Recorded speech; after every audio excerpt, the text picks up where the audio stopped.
ఓం శ్రీ సాయిరామ్. సాయి గురుకులం కార్యక్రమానికి స్వాగతం.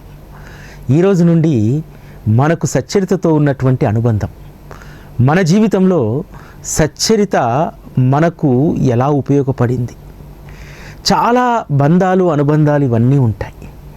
వీటన్నింటిలో కూడా నిజంగా ఈరోజు మనం నా అనేటువంటి అనుబంధం ఏదైనా ఉందా? ఈ యాంత్రిక యుగంలో, కలియుగంలో నా అనేటువంటి అనుబంధము ఒక్క సద్గురువుతో మాత్రమే ఉంటుంది. అంతేకాదు సద్గురువును దర్శింపజేసేటువంటి వారి చరిత్రతో మాత్రమే నా అనేటువంటి అనుబంధం ఉంటుంది. అందుకని నేను నా సచ్చరిత, మీరు సచ్చరిత అనేటువంటి దాన్ని ఒకసారి అవలోకనం చేసుకోండి. సచ్చరితతో ఉన్నటువంటి అనుబంధము ఈరోజు ఏ లౌకికపరమైనటువంటి బంధాలతో కూడా ఉండదు.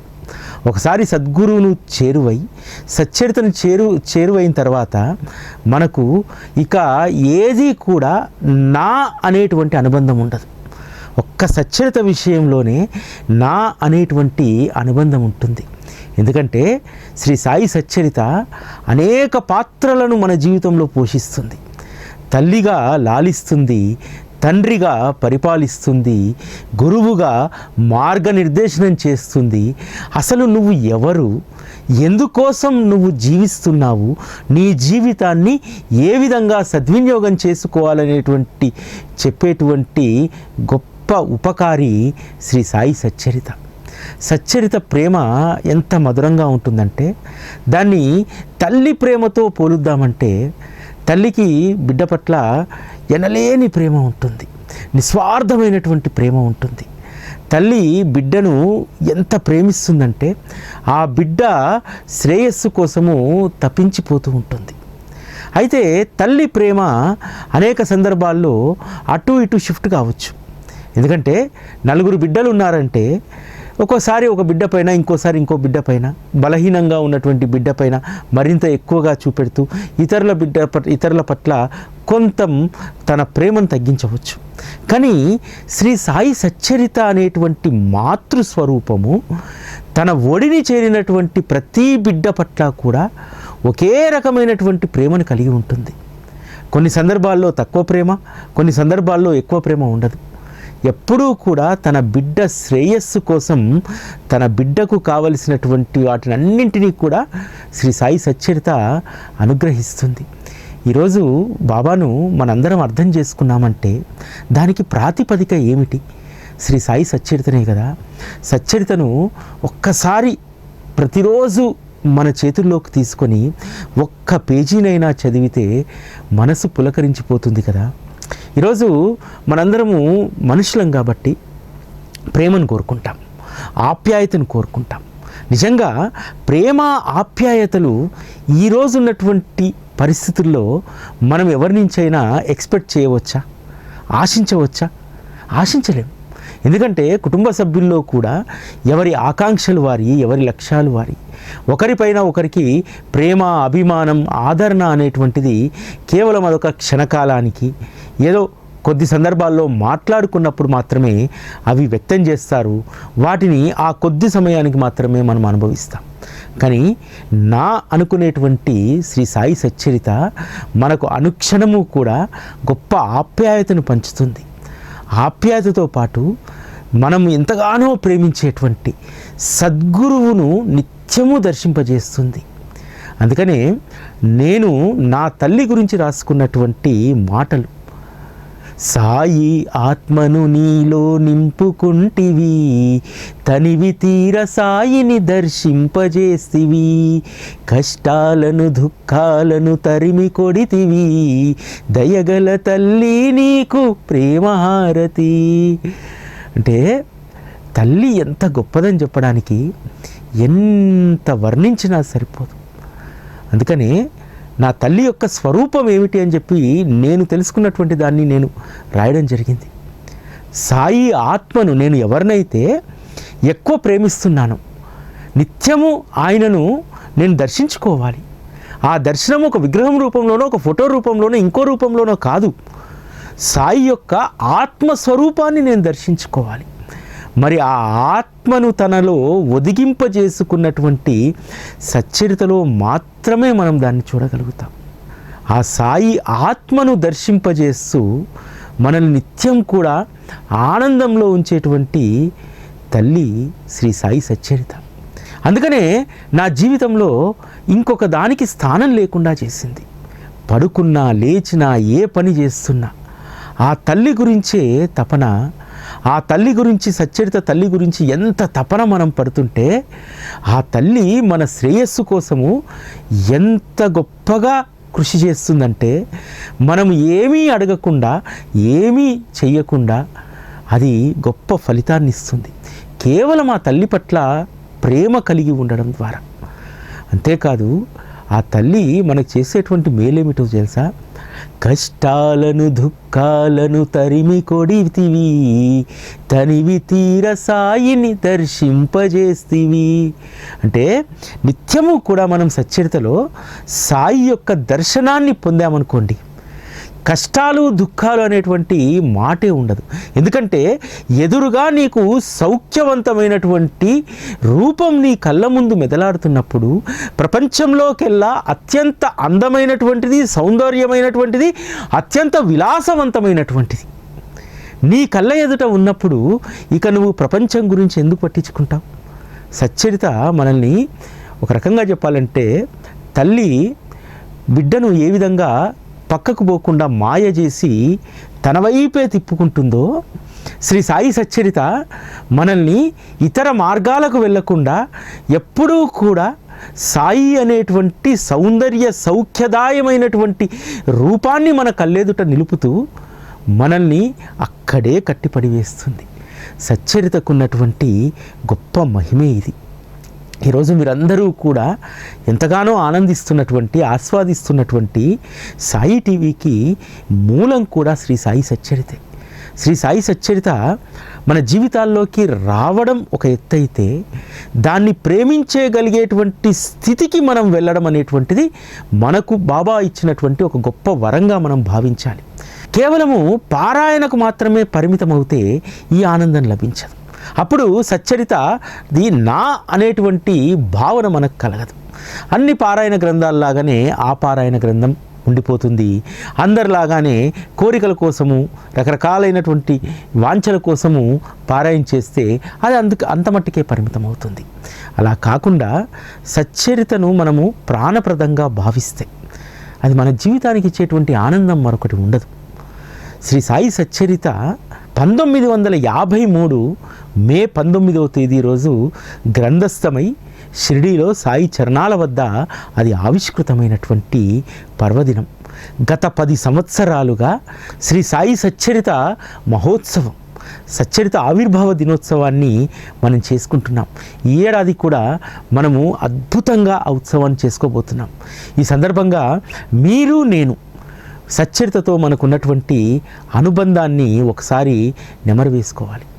సచ్చరిత అనేటువంటిది తెలియనటువంటి రోజుల్లో ఒకానొక సందర్భంలో కీసర సమీపంలో ఉన్నటువంటి సాయిధామం అనేటువంటి ఒక మందిరానికి, అక్కడ సేవాశ్రమం ఉంటుంది, అక్కడికి వెళ్ళడం జరిగింది.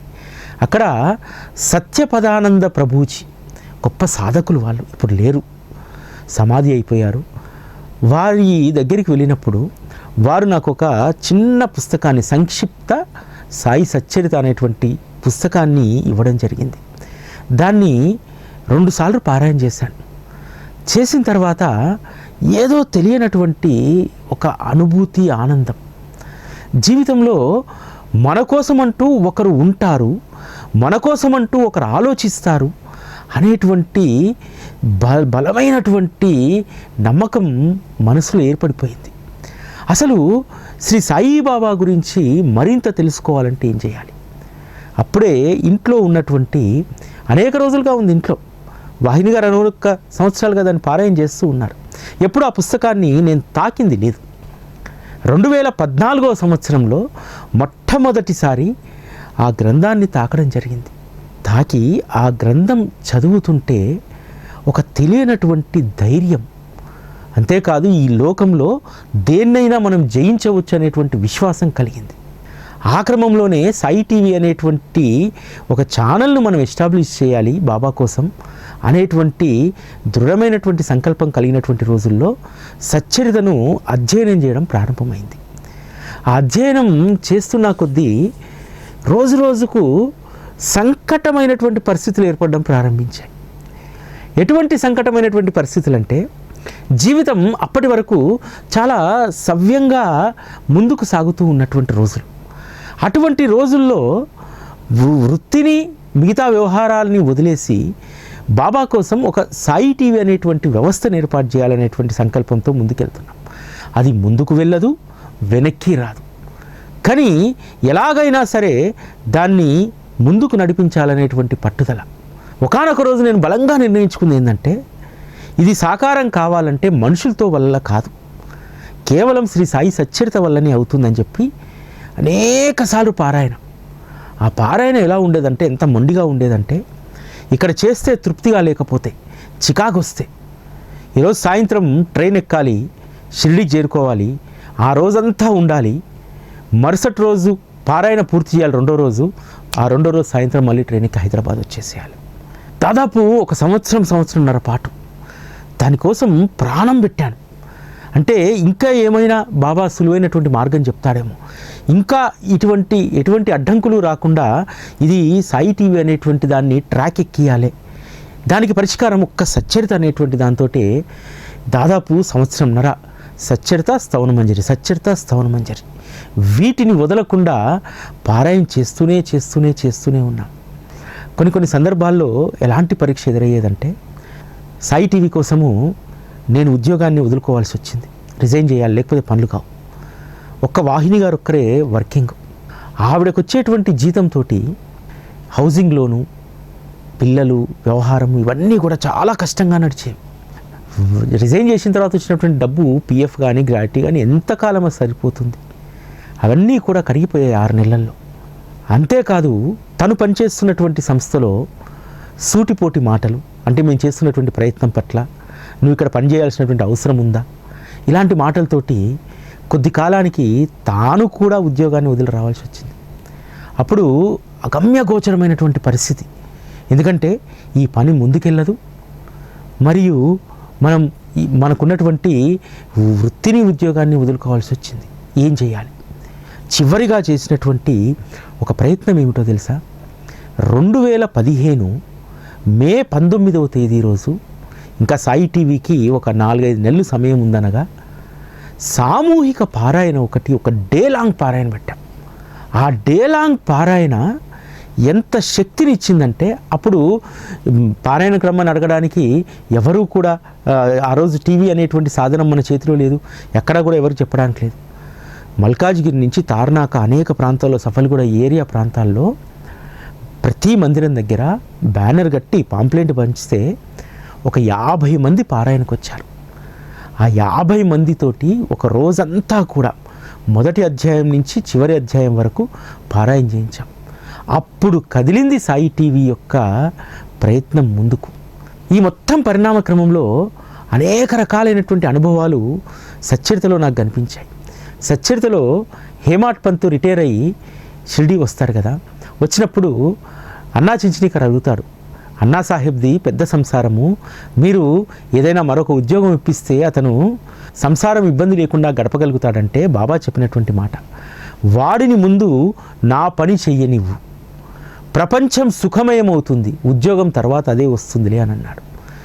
నాకు సచ్చరితలో ఏ పదాలైతే నేను చదివానో, సాయి టీవీ ప్రారంభం సమయంలో నా జీవితంలో అవన్నీ రిపీట్ అయ్యాయి. ఉద్యోగం వదిలిపెట్టిన తర్వాత, వాహిని గారు కూడా రిజైన్ చేసిన తర్వాత చాలా కష్టంగా ఉండేది. ఆ సందర్భంలో నేను ఏదో ఒక ఉద్యోగాన్ని మళ్ళీ చేసి మిగతా సమయము సాయి టీవీ ఏర్పాటు ప్రయత్నంలో పెట్టాలి అని చెప్పి అనుకున్నాను. అది బాబా ఎలా తిప్పికొట్టారంటే, చాలా సందర్భాల్లో ఆ ప్రయత్నంలో భాగంగా ఒక మీడియా హౌస్కి వెళ్ళాను. వెళ్తే వాళ్ళు నన్ను చూసి నా పనితనం అంతా తెలిసి వాళ్ళు ఉద్యోగం ఇవ్వలేము అని చెప్పకుండా ఒక మాట చెప్పారు. ప్రస్తుతం ఉన్నటువంటి పరిస్థితుల్లో 15,000 రూపాయలు జీతం ఇస్తాం, చేయగలుగుతావా అని అడిగారు. 15,000 రూపాయల కోసము నేను బాబా కోసం వెచ్చించేటువంటి 8-9 గంటలు ఇక్కడ వెచ్చించాలా. ఎందుకంటే అప్పటికే 1 సంవత్సరంన్నర క్రితము 60,000 రూపాయల జీతం తీసుకున్నటువంటి నేను అందులో పావువంతు జీతం కూడా కాకుండా చేయడం అనేటువంటిది మనసు అంగీకరించలేదు. అనుకున్నాను ఇదంతా బాబా పెట్టేటువంటి పరీక్షే. అయినా సరే మరలా ఇంకొక సంస్థకు వెళ్ళాను. వెళ్తే మీరు ఈ ఫీల్డ్లో సంవత్సరంన్నర క్రితం రిజైన్ చేశారు కాబట్టి ఆల్రెడీ ఫీల్డ్లో ఉన్నటువంటి వాళ్ళని తీసుకుంటే ఎక్కువ జీతం ఇస్తారు కాబట్టి మీరు ఇక్కడ ఇచ్చేటువంటి జీతానికి పనిచేయాలి అన్నారు. మనసు అంగీకరించలేదు. ఏది ఏమైనా సరే బాబా చెప్పినట్టు ఆయన పని కోసం నేను నా సమయాన్ని వెచ్చిస్తే కొంత ఇబ్బంది కలగవచ్చు, డబ్బులకు ఇబ్బంది కలగవచ్చు, కొంత సౌఖ్యాలు తగ్గవచ్చు, సౌకర్యాలు తగ్గవచ్చు. కానీ బాబా హేమాడ్ పంత్కి చెప్పినట్టు వీడిని ముందు నా పని చేయనివ్వు, ప్రపంచం సుఖమయమవుతుంది అన్నారు కదా. ఆ ఒక్క మాటను పట్టుకొని కష్టం వచ్చినా దుఃఖం వచ్చినా, కొన్ని సందర్భాల్లో ఫీజులు కట్టడానికి డబ్బులు కూడా సరిగ్గా లేకపోయినా దీన్ని వదలలేదు. ఆ సాయి టీవీ అనేటువంటి ప్రయత్నాన్ని వదలలేదు, సచ్చరితను వదలలేదు.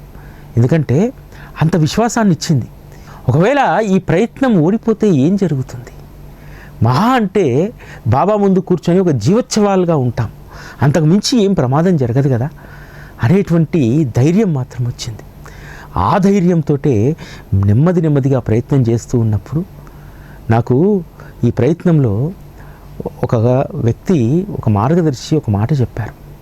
అనిల్, సాయిబాబా తత్వం అంటే అంతటా కూడా ఒకే రకంగా ఉంటుంది, అందరూ కూడా దయాస్వరూపులు కరుణామయులు ఉంటారని చెప్పి నువ్వు అనుకుంటావు, అది పొరపాటు. బాబా మార్గంలో కూడా బాబా అనేటువంటి భక్తి ముసిగేసుకొని తోడేళ్ళు ముసళ్ళు ఇవన్నీ ఉంటాయి, వాటి పట్ల నువ్వు అప్రమత్తంగా ఉండాలి అని చెప్పారు. ఆ మాట నాకు ఇప్పటికీ గుర్తు. ఈ సాయి టీవీ ప్రయత్నంలో అనేక మంది తోడేళ్లను, ముసళ్లను, గుంటనక్కలను అనేక మందిని చూసాం. కానీ అదృష్టం ఏమిటంటే వాటి బారిన పడకుండా బాబా ఎప్పుడూ కాపాడుతూ వస్తున్నారు. ఎందుకు కాపాడుతూ వస్తున్నారు? ఎప్పుడూ కూడా మాకు గురు నామస్మరణ, గురు కథాశ్రవణం, గురు కథామననం ఇవి మాత్రమే మా జీవితంలో ఉంచుకున్నాం, మిగతాయి తీసేసాం. అందుకనే గురు కథాశ్రవణం చేసేటువంటి వారి పట్ల బాబా ఎంత అప్రమత్తంగా ఉంటారు. ఈరోజు నేను బాబా గురించి చెప్పుతున్నటువంటి ఈ మాటలు ఒక్క రోజులో నేర్చుకున్నటువంటివి కాదు, ఒక్క రోజులో వచ్చినటువంటి అవగాహన కాదు. నిరంతరంగా నేను నా సచ్చరిత నాకెవరైనా ఉన్నారా జీవితంలో అంటే ఒక్క సచ్చరిత మాత్రమే నాకుంది. మిగతా వాళ్ళందరూ కూడా ఎవరు నా వారు కాదు. ఇది ప్రాక్టికల్గా మనం అందరం బ్రతకాల్సినటువంటిది. ఎందుకంటే అందరితో కలిసి ఉన్నట్టే ఉండాలి. బాబా జీవితమే ఇందుకు నిదర్శనం కదా. బాబా వచ్చినటువంటి భక్తులందరితో కలిసి ఉండేటువంటి వారు, కానీ వారి స్థితి వేరు. ఎప్పుడూ కూడా భగవన్నామస్మరణ వారి మదిలో నిరంతరంగా జరిగేది. వారు లోకులతో కలిసి ఉంటున్నా సరే వారు ఎప్పుడూ కూడా పరమాత్మలో లీనమయ్యేటువంటి వారు. కాబట్టి ఈరోజు ప్రపంచంలో భార్య పిల్లలు వీళ్ళందరితో మనం లీనమై ఉన్నా సరే, వారితో కలిసి మనం జీవిస్తున్నా సరే, చివరిగా రాత్రి పడుకునే ముందు ఒక్కసారి గుర్తు తెచ్చుకొని పడుకోండి, నేను నా సచ్చరిత అనుకున్నప్పుడు ఏమవుతుందంటే ఇతరుల పట్ల మనకున్నటువంటి ఎక్స్పెక్టేషన్స్ తగ్గిపోతాయి. మనం అనుకుంటాం నా భార్య ఇలా ఎందుకుంది, నా భర్త ఇలా ఎందుకున్నాడు, ఇలా ఎందుకు ఉండలేకపోతున్నాడు, నాకు నచ్చినట్టు ఎందుకు ఉండలేకపోతున్నారు, పిల్లలు నాకు నచ్చినట్టు ఎందుకు ఉండలేకపోతున్నారు. ఈ మనోవేదన దూరం కావాలంటే వాళ్ళందరూ కూడా రుణానుబంధం చేత వచ్చినటువంటి అనుబంధం. కానీ నాకు అసలైనటువంటి రుణానుబంధం నేను నా సచ్చరిత. ఎందుకంటే నా సచ్చరితలో నా తండ్రి ఉన్నాడు, ఆమె నా తల్లి. కాబట్టి నా తండ్రి యొక్క ఆత్మస్వరూపాన్ని నిత్యం దర్శింపజేసేటువంటి ఆ తల్లియే నాది, నేను నా సచ్చరిత అనేటువంటి దాంట్లో ఉన్నామనుకోండి, మన జీవితం ఎంత హాయిగా ఉంటుందంటే ఎంతటి కష్టం వచ్చినా సరే నిబ్బరంగా బ్రతికేటువంటి స్థితిని శ్రీ సాయి సచ్చరిత ఇస్తుంది. సచ్చరితలో ఉన్నటువంటి అనేక మాటలు, అనేక అక్షరాలు, అనేక పదాలు మనల్ని ఎంత ధైర్యంగా జీవించేలాగా చేస్తుందంటే మనం అనుకుంటాము ఈ ప్రపంచంతో కలిసి బ్రతుకుతున్నాం కదా, ఈ ప్రపంచంతో కలిసి ఉన్నప్పుడు మనకు ఏ విధంగా శ్రేయస్సును మనం సంపాదించుకోగలుగుతాం, ఏ విధంగా పరమార్థాన్ని పొందగలుగుతాం అనేటువంటి దాన్ని మనం ఎప్పుడూ కూడా ఆలోచిస్తూ ఉంటాం. కానీ శ్రీ సాయి సచ్చరిత 3వ అధ్యాయం 151వ హేమాడ్ పంత్ చెప్తారు, ఇదంతా మన జీవితాల గురించే ఉంటుంది. అందులో ప్రపంచంలో ఉంటున్నా సరే సత్పురుషుల యొక్క కథ మన చెవిన పడితే కించింతైనా ప్రయత్నం చేయకుండానే సహజంగా శుభం కలుగుతుంది. ఇది సచ్చరిత ఆశ్రయించినటువంటి వాళ్ళందరికీ కూడా ఇది నిదర్శనం కదా. మనందరం కూడా ప్రపంచంతో కలిసే ఉంటున్నాం కదా. కలిసి ఉన్నటువంటి మనకు సత్పురుషుని యొక్క కథ, ఆ సాయి కథ మన చెవిలో పడగానే అసలు ఏ ప్రయత్నము చేయకుండా, కించింతైనా ఏ ప్రయత్నం చేయకుండా మనకు శుభాలు కలుగుతున్నాయా లేదా? మనము శ్రీ సాయి సచ్చరితను ప్రపంచంతో ఉంటూ చాలామంది ఎందుకు దాన్ని చేతబూనుతాం, ఎందుకు దాన్ని పారాయణ చేస్తాం? పారాయణ ఫలితం ఏ విధంగా ఉంటుందంటే, ఒక తల్లి తన కూతురు వివాహం కోసము సచ్చరిత పారాయణ చేస్తుంది. బాబా సప్తాహ పారాయణ చేస్తాను, నా కూతురు యొక్క వివాహానికి సంబంధించినటువంటి సంబంధాలను ఈ పారాయణ పూర్తయిన తర్వాత నుంచి నేను అన్వేషిస్తాను అని చెప్పి పారాయణ ప్రారంభించింది. పారాయణ పూర్తయినటువంటి రోజు 7వ రోజు బాబాకు హారతిచ్చి సాయిబాబా మందిరానికి వెళ్ళి తిరిగి ఇంటికి వచ్చింది. వచ్చేసరికి వారి యొక్క దూరపు బంధువు ఒకరు ఇంటిని వెతుక్కుంటూ వచ్చారు. మీ అమ్మాయి గురించి ఫలానా వాళ్లకు తెలిసింది, చురుకైన అమ్మాయి, చాలా చక్కగా చదువుకుంటుంది, కాబట్టి మీ అమ్మాయిని వారింటి కోడలుగా చేసుకుందాం అనుకుంటున్నారు, మీకు సమ్మతమైతే వారిని కబురు పెట్టి పిలిపిస్తా అన్నారు. ఆవిడకు ఆశ్చర్యం వేసింది. ఏమని పారాయణ చేసింది? పారాయణ పూర్తయిన తర్వాత ప్రయత్నాన్ని ప్రారంభిస్తానంది. కానీ ఏ ప్రయత్నము చేయకుండానే, హేమాడ్ పంత్ రాసినట్టు, కించింతైనా ప్రయత్నం చేయకుండానే శుభాలు కలుగుతాయి. ఆమె ఏ ప్రయత్నము చేయలేదు, వెతుక్కుంటూ వచ్చింది, సంబంధం కుదిరింది, బిడ్డకు వివాహం జరిగిపోయింది. అంటే మన జీవితాల్లో మనం ప్రపంచంతో కలిసి ఉన్నా సరే కేవలం ఆ యొక్క కథను మన చెవుల్లోకి ఎక్కించుకుంటే చాలు. ఆ చెవుల్లో నుంచి మన మనస్సులో అది స్థిరపడ్డప్పుడు బాబా పైన విశ్వాసం కలుగుతుంది. మనం చాలామంది కూడా సచ్చరిత పారాయణను రకరకాల సంకల్పాలతో చేస్తాం. ఆ సంకల్పము ఎందుకు నెరవేరుతుంది? కొంతమందికి నెరవేరదు. ఎందుకంటే పారాయణను ఒక ప్రహసనంగా, పారాయణను కేవలం ఆ కోరికను స్మరించుకుంటూ చదివితే దాని ఫలితం ఉండదు. ఎవరమైతే ఫలితాన్ని బాబా పైన వేసి మనం పారాయణ చేస్తామో, చెవిలో నుంచి మనసుకు ఎక్కించుకుంటామో, మన కించింత ప్రయత్నం చేయకుండా శుభాలు కలుగుతాయి. అరే ఆశ్చర్యం వేస్తుంది కదా, మా అమ్మాయి 51 వారాలు పారాయణ చేసిందండి, పారాయణ చేస్తే అమ్మాయికి సంతానం కలిగిందండి. అరే ఇవన్నీ ఎలా కలుగుతాయి? అంతకంటే ముందు అనేక ఫెర్టిలిటీ సెంటర్స్ తిరుగుతారు, డాక్టర్ల దగ్గరికి వెళ్తారు, స్టెరాయిడ్స్ తీసుకుంటారు, రకరకాలైన మందులు వాడతారు. వాటన్నింటికంటే కూడా సచ్చరిత ఎలా పనిచేసింది? ఎందుకంటే ఆ సచ్చరితను నేను ఇంతకుముందు చెప్పినట్టు చెవిలో నుంచి మనసులోకి ఎక్కించుకుంటే, శరీరంలోకి దాన్ని మనం ప్రవహింపజేస్తే, అది మన రక్తంలో ప్రవహిస్తే, ఇప్పుడు మనం జబ్బు చేస్తే ఒక ట్యాబ్లెట్ తీసుకుంటే అది కడుపులోకి వెళ్ళి రక్తంలో ప్రవేశపెట్టిన తర్వాతనే కదా ఆ మందు పనిచేయడం ప్రారంభిస్తుంది. సచ్చరిత కూడా అంతే. అక్షర గుళికల సంజీవనం అమోఘలీలల సారం లీలా మానుష చరితం. ఎస్, సచ్చరితలో ఉన్నటువంటివి అవి అక్షరాలు కాదు, అది అక్షర గుళికల సంజీవనం. నీలో ఉన్నటువంటి శారీరక రోగంతో పాటు మానసిక రోగాలను కూడా అది పూర్తిగా తీసేస్తుంది. మీరందరూ చాలామందిని గమనించండి, బాబా మార్గంలోకి వచ్చిన తర్వాత వ్యక్తుల యొక్క స్వభావం, ప్రవర్తన ఇవన్నీ కూడా మారిపోతాయి. ఎందుకని? వ్యక్తుల యొక్క ప్రవర్తన, స్వభావం అనేటువంటిది మాయరోగం. శరీరానికి ఉండేటువంటిది శారీరక రోగము, మనిషి యొక్క ప్రవర్తన, స్వభావం అనేటువంటిది అది మాయరోగం. శారీరక రోగాలే కాదు, మానసిక రోగాలను కూడా అక్షర గుళికల సంజీవనం వాటిని తీసివేస్తుంది.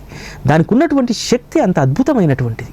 హేమాడ్ పంత్ ఇంకొక మాట చెప్తారు, కేవలము ప్రపంచంతో ఉండి సత్పురుషుల యొక్క కథ చెవున పడితేనే ఇంత ప్రయోజనం కలిగింది కదా, ఇన్ని శుభాలు కలుగుతున్నాయి కదా, ఒక్కసారి ఆలోచించండి.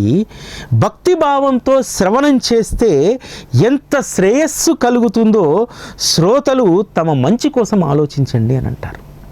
ఇది సచ్చరిత చెప్పేది. ఎంత చిన్న చిన్న మధురమైనటువంటి మాటలు కదా. అరే నాయనా, కేవలము నువ్వు ఏదో ఒక కోరికతోటి చదివితేనే నీకు ఇంత శుభం కలిగింది కదా, ఒక్కసారి నన్ను ప్రేమించి చూడు అని అడుగుతుంది సచ్చరిత. సచ్చరితను ప్రేమిస్తే జీవితం ఎలా ఉంటుందంటే మన జీవితమంతా ప్రేమమయమైపోతుంది. ఎవరినైనా ప్రేమించగలుగుతాం, ఎవరినైనా ప్రేమతో పలకరించగలుగుతాం, ఎవరి పట్లైనా ప్రేమను పెంచుకోగలుగుతాం. అంత అద్భుతంగా శ్రీ సాయి సచ్చరిత మన జీవితాల్లో ఒదిగిపోతుంది. సచ్చరితలో కొన్ని పాత్రలు చూస్తే మనకు ఆశ్చర్యం వేస్తుంది కదా. బాయిజామా అసలు బాబాను ఎవ్వరూ కూడా దైవస్వరూపంగా చూడనటువంటి రోజుల్లో నా తమ్ముడు తింటే తప్ప, అక్కడ తమ్ముడు అనేటువంటి మాట ప్రస్తావించారు, కానీ మనం నిజంగా ఎవరికి పెట్టకుండా మనం భుజించం, దైవానికి సమర్పించకుండా మనం భుజించం కదా. బాయిజామా ఏ నియమం పెట్టుకుంది? బాబా భోజనం చేసేంత వరకు నేను చేయకూడదని చెప్పి. ఆ విధంగా అడవుల్లో గుట్టల్లో వెతికి మరి భోజనం పెట్టేది. కొన్ని సందర్భాల్లో తనకు ఆహారం తినకుండా తిరుగుతూ ఉంటే స్పృహదప్పి పడిపోతూ అనేటువంటి సందర్భంలో కూడా శక్తిని పుంజుకొని బాబా బాబా అనేటువంటి నామాన్ని స్మరిస్తూ వెతుక్కుంటూ వెళ్ళి భోజనం పెట్టింది. ఒక్కొక్కసారి అనిపిస్తుంది ఈ పాత్రలన్నీ చూసిన తర్వాత, అరే మనం బాబాకు చక్కెర పలుకు పెట్టడానికే ఈరోజు మనము ఇబ్బంది పడుతున్నామే, ఆ సమయం కూడా తీరిక కూడా లేదే అని చెప్పి బాధపడుతున్నటువంటి సందర్భంలో మనమేదో తప్పు చేస్తున్నాము, ఆత్మన్యూన్యతలో ఉన్నామనేటువంటి భావనలో సచ్చరితలో ముందుకు వెళ్తూ ఉంటే ఒక దగ్గర అద్భుతమైనటువంటి మాట చెప్తారు. బాబా యొక్క ఆంతరంగిక పూజలో, బాబా నా భక్తినే నీకు నైవేద్యంగా సమర్పిస్తున్నాను. అప్పుడు అనిపించింది, అరే భక్తి కంటే మధురమైనటువంటి పదార్థం ఉంటుందా, భక్తి కంటే స్వచ్ఛమైనటువంటి పదార్థం ఉంటుందా? బాబాకు మన భక్తినే నివేదించేటువంటి ఒక గొప్ప అవకాశం మనకు శ్రీ సాయి సచ్చరిత ఇచ్చింది. ఆ కథాశ్రవణం మన చెవిలో పడితే, ఆ కథాశ్రవణ మననం జరుగుతూ ఉంటే ఖచ్చితంగా మనలో ప్రేమ జనిస్తుంది. ఆ ప్రేమ అనేటువంటి నైవేద్యాన్ని భక్తితో ఆయనకు సమర్పిస్తే నిజంగా అంతకంటే మధురమైనటువంటి పదార్థం ఏముంటుంది? అందుకనే నా సచ్చరిత నాకు చెప్పినటువంటి అద్భుతమైనటువంటి అనుభవాలు ఇవన్నీ కూడా. సచ్చరిత ఎక్కడా కూడా మనకు మొత్తం సచ్చరితలో ఆచరణ యోగ్యం కానటువంటిది ఏది ఉండదు. అన్నీ కూడా ఎంతో సులువుగా, అత్యంత సులభంగా అర్థం చేసుకొని మన జీవితంలో అన్నింటినీ కూడా అమలు పరుచుకునేటువంటి ఒక గొప్ప జ్ఞానాన్ని శ్రీ సాయి సచ్చరిత ఇస్తుంది. సచ్చరిత ఎంత గొప్ప శిక్షణ ఇస్తుందంటే, మనం చేసేటువంటి శ్రవణం వల్ల ఏం ప్రయోజనం కలుగుతుంది. ఈ రెండు మాటలు వింటే మనం శ్రవణంలో ఉన్నటువంటి వాళ్ళం, సచ్చరిత శ్రవణంలో ఉన్నటువంటి వాళ్ళం ఎంత అదృష్టవంతులమో అర్థమవుతుంది. శ్రవణం వల్ల గురు చరణాల్లో ప్రేమ కలిగి క్రమక్రమంగా అత్యంత శ్రేష్టమైనటువంటి సుఖం కలుగుతుంది. ఎస్, కేవలం సచ్చరిత మాత్రమే గురు చరణాల్లో అత్యంత ప్రేమను పెంచుతుంది. దానివల్ల ఇక ప్రపంచంలో ఎక్కడా లభించినటువంటి సుఖము సౌఖ్యము గురు చరణాల్లో లభిస్తుంది. అంతేకాదు, ఇక్కడ రాసినటువంటి మాట శ్రేష్టమైనటువంటి సుఖం కలుగుతుందట. మనం అందరం కూడా ప్రమాదకరమైనటువంటి సుఖాన్ని కోరుకుంటాం. ప్రమాదకరమైనటువంటి సుఖం ఏమిటంటే లౌకికపరమైనటువంటి వాంఛలు కోరుకోవడం, అది ప్రమాదకరమైనటువంటి సుఖం. ఇక్కడ ఒక ఉదాహరణ మీకు చెప్తాను. మనం ఈరోజు అందరం కూడా ఏసీల్లో కూర్చొని ఏసీల్లో అలవాటైపోయాం. అటువంటి వాళ్ళము ఒక గ్రామీణ ప్రాంతానికి వెళ్ళి ఒక 2 రోజులు ఉండగలుగుతామా? ఉండలేం. ఎందుకంటే విపరీతమైనటువంటి చెమట, ఎండాకాలం, విపరీతమైనటువంటి వేడి, ఏసీ లేకుండా ఉండలేం. ఏసీ మనం కోరుకున్నటువంటి లౌకికపరమైనటువంటి సుఖం.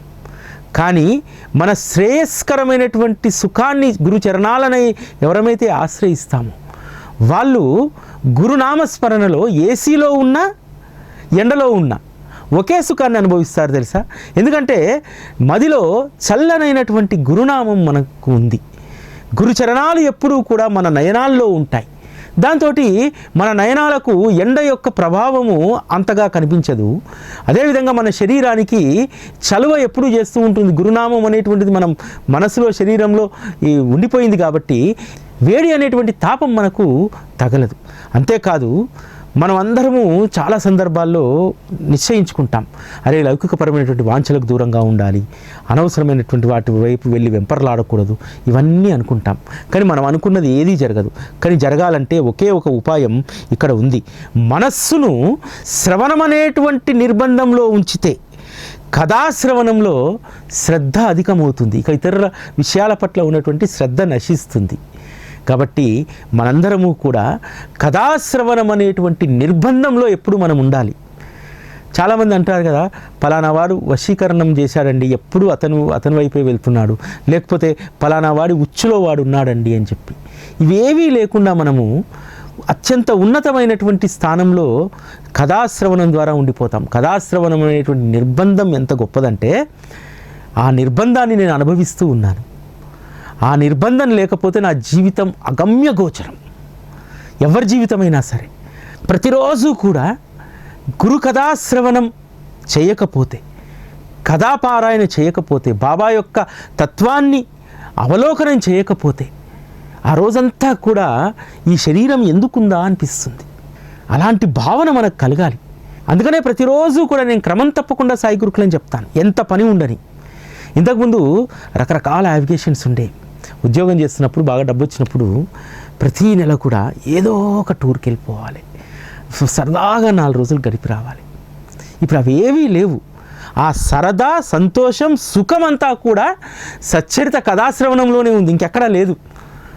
దీన్ని గనక మనం అలవాటు చేసుకుంటే మన జీవితం అత్యద్భుతంగా ఉంటుంది. అందుకనే నేను నా సచ్చరిత అనేటువంటి దాని గురించి మీరు కూడా ఒకసారి ఆలోచించండి. మీ జీవితంలో నీ సచ్చరిత ఏం చేసింది?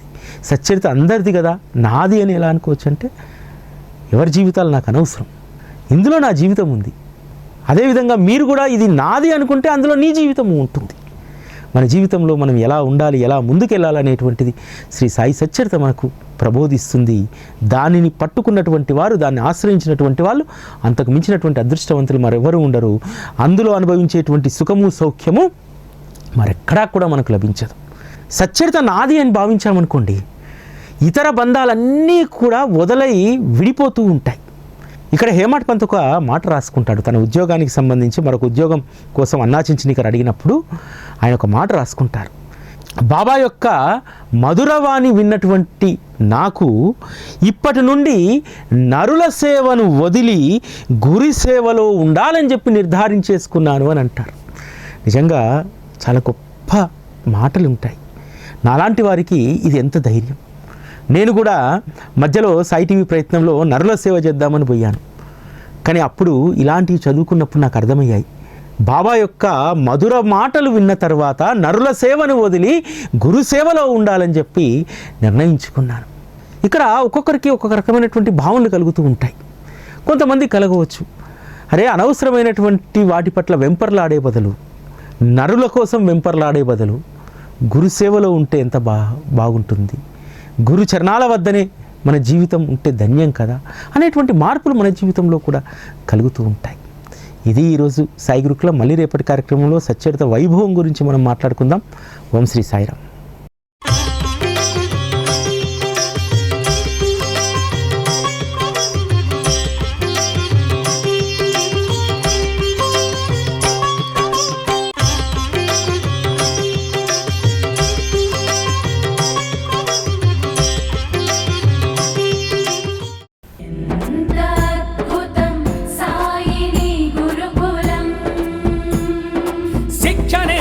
శిక్షలు లేని శరణాగతి సౌదం